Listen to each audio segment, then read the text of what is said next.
Bir zamanlar Nikomedia adında huzurlu bir şehir vardı. Bu şehir, Marmara Denizi'nin serin sularının bir kıyısında yemyeşil tepelerle çevrilmiş, sabahları kuş cıvıltıları ve akşamları rüzgarın denizle buluştuğu melodilerle uyanan bir cennetti. Tanrılar, denizlerin ve gökyüzünün kudretini ellerinde tutar. İnsanlar ise bu kutsal varlıkların lütuflarından beslenirlerdi. Tüm şehir, tanrıların bereketli etkisi altında, barış ve huzur içinde yaşardı. Fakat bir gün, bu huzur beklenmedik bir karanlıkla yok olacaktı. Efsaneye göre, Lisya dağlarının derinliklerinden devasa bir yaratık yükseldi.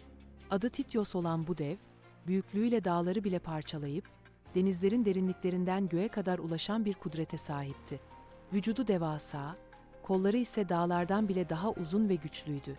Efsaneye göre, Tityos, tanrıların gücünü kendinde bulmuş ve onları bile küçümsemişti. Kendisini tüm dünyadaki varlıkların ötesinde gören Tityos, Nikomedia'yı yok etme amacıyla yola çıkmıştı. Kötü niyetleri, şehir halkını korku içinde bırakmış, tüm Nikomedia'nın gökyüzü bir karanlık gölgeyle sarmalanmıştı. Tityos'un tehdidi karşısında halk, umutlarını Tanrı Poseidon'a bağladı. Poseidon, denizlerin hakimi olarak bu devasa tehdidi engellemek için harekete geçmeye karar verdi. Ancak onun elinde Tityos'u durdurabilecek tek bir güç vardı. Aetherius adında, tanrıların kudretini taşıyan büyülü bir mızrak. Bu mızrak, tanrıların en güçlü savaş silahıydı ve yalnızca bir kez kullanılabilirdi. Fakat Tanrı Poseidon, Tityos'a karşı savaşmaya hazırlanırken, eski bir düşmanının da geri döndüğünü fark etti. Erebus. Erebus, bir zamanlar Poseidon'un en yakın dostu ve yoldaşıydı. Fakat bir gün karanlık gücün etkisi altına girip, tanrıların dengesini bozma arzusuyla başkaldırmıştı. Zamanla gökyüzünden denizlere, denizlerden karalara kadar her şeyin karanlıkla örülmesini isteyen Erebus, Tityos'un yoluna çıkmayı kararlaştırmıştı. Onun amacı, Tityos'un gücünü arttırarak, Poseidon'u ve tüm tanrıları yenecek bir ordu yaratmaktı. Erebus'un karanlık güçleri, denizleri ve gökyüzünü sarmaya başladığında, tüm şehri bir kabus gibi kaplayan karanlık, halkı çok daha büyük bir korkuya sürükledi. Gök, kara bulutlarla örülmüş, denizler kıyıya doğru koyu ve ölümcül dalgalarla saldırıyordu.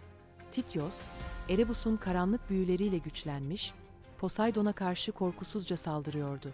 Aetherius mızrağının ışığı bile, Erebus'un gölgelerinin gücü karşısında sönmekteydi. Bir gece, Poseidon son bir çaba ile Aetherius'u kaldırarak denizden büyük bir dalga yarattı. Bu dalga, dev Tityos'a doğru ilerledi.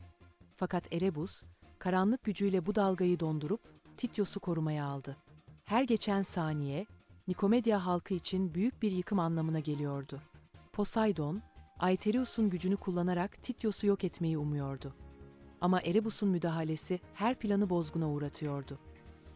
Ve tam o anda, gökyüzü bir ışıkla aydınlandı. Bu ışık, Poseidon ve Tityos arasındaki karanlık savaşı aydınlatan bir yıldız gibi parlıyordu. Işığın kaynağı, Athena'ydı. Athena, bilgelik ve strateji tanrıçası olarak, savaşa müdahale etmeye karar vermişti. Athena, Poseidon'un yanına gelerek, Bu savaşta yalnızca güçle değil, stratejiyle zafer kazanabiliriz. Erebus'un gücüne karşı yalnızca onun zayıf noktasını bulmalıyız. dedi. Athena, Aetherius'u dikkatle inceledi ve planını oluşturdu. Aetherius'un gücünü doğru kullanmalıyız. Dedi Athena. Ama unutma, Poseidon, Tityos'u değil, Erebus'u yenmeliyiz. Tityos'un karanlık etkileri Erebus'tan geliyor. Onun gölgelerinden kurtulmalıyız. Athena, derin bilgeliğiyle Poseidon'a yol gösterdi. İlk olarak, Aetherius'u doğru noktaya yönlendirmek için, Erebus'un gölgelerinden Tityos'u arındırmaları gerektiğini açıkladı. Aetherius, Poseidon'un elinde parlamaya başladığında, Athena hızla Tityos'un zihnine doğru bir müdahale başlattı. Erebus'un büyülerini çözmek, onu zayıflatmak için zihinsel bir saldırı yapıyordu. Birden, karanlık gölgeler, Tityos'un bedeninden çözülmeye başladı. Athena, Aetherius'u Erebus'a doğru yönelttiğinde, mızrak parlayan bir ışıkla Erebus'un karanlık kalbine doğru ilerledi. Erebus, karanlık gücüyle karşı koymaya çalıştı ama artık iş işten geçmişti. Aetherius, Erebus'un kalbine saplandığında tüm karanlık güçler çözülmeye başladı. Erebus, büyük bir çığlık atarak yok oldu. Tityos, Erebus'un etkilerinden arındı ve bir anda yere yığıldı. Tanrıların mücadelesi şehri yeniden kurtarmıştı. Poseidon ve Athena, Nikomedya halkına zaferin haberini verdiler. Athena, Bilgelik ve güç bir araya geldi. Nikomedya artık güvende. dedi. Poseidon ise Senin zekan olmasaydı bu savaşı kazanamazdık. diyerek Athena'ya minnettar kaldı. Nikomedya, Poseidon ve Athena'nın korumasında yeniden huzura kavuştu.